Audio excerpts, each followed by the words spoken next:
it's Jessica from Exploring the Local Life. Just wanted to say hi and chat with you guys about homeschooling, and also wanted to announce that we have a sponsor. We are very excited to be working with RV with Me. They contacted us and wanted to sponsor our show. For those of you that don't know who RV with Me is or are, they are a website where you can go. If as an RVer you would go and look for places where you could stay, and as a property owner, or even if you have an RV park, you can list your spot there, and then people can go and look for you and make reservations via this website. We decided to homeschool a while back, even before RVing was something we even considered. It came about because while I was working, and I was sort of researching what I would do for Daniel for school, because at the time I didn't have Nadia. I was part of a parents group at school, I was going to say, at work, and it was a parents forum. You could ask whatever you wanted regarding parenting, and over again people were talking about schooling, like, okay, what's the best school? Should I do private school? Should I do public school? Should I do a charter school? And I would read these emails and I would read the responses, and it was very complicated, and I didn't feel, when I was thinking about Daniel, I didn't see him really fitting into any of those things. I didn't want to do private school. I'd been through public school. I don't think it's like a negative thing or anything like that, but I didn't know enough about the ones that were where we were living, and we were considering maybe moving into the city where some of those schools are a mixed bag. So we just didn't know what to do. And then somewhere along the lines, I started researching homeschooling, and I thought, hey, maybe this is an option for us. And I wasn't sure about the laws in Georgia, but at the time, Daniel was still only 3 years old, so I didn't have to think about it then. But I was like, okay, homeschooling. And then we ended up moving to Florida. So we moved to Florida. Nadia was 5 months old, and we're there.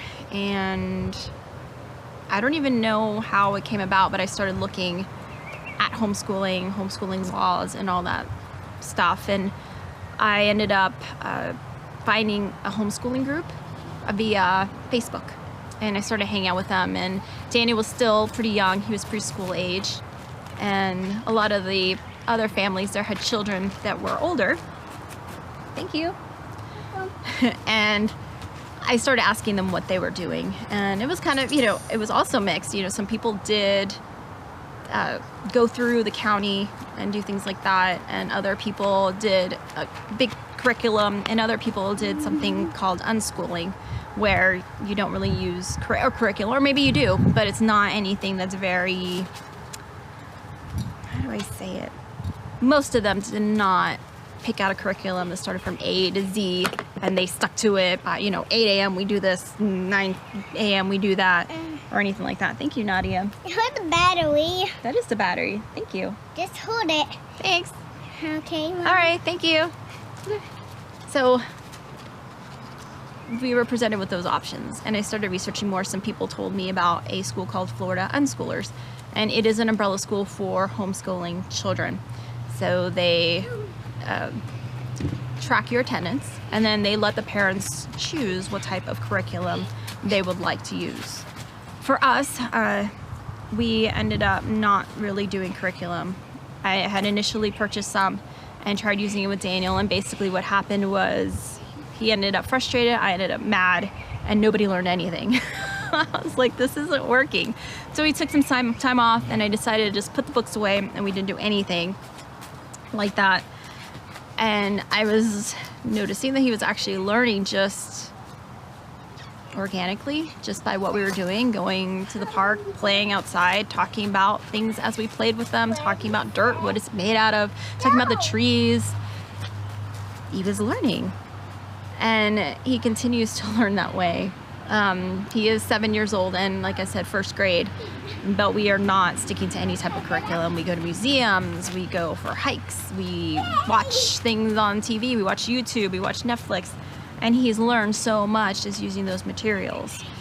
We do read, and we do those types of things, and he does have workbooks, and every now and then we break them out and we do some writing and things like that. But at this point, his age being what age he is, he's very young, And I don't feel the need to sit down and force him to sit there for however many hours a day to do things. I mean, I could, but it wouldn't be enjoyable. And I want him to enjoy his learning and his schooling.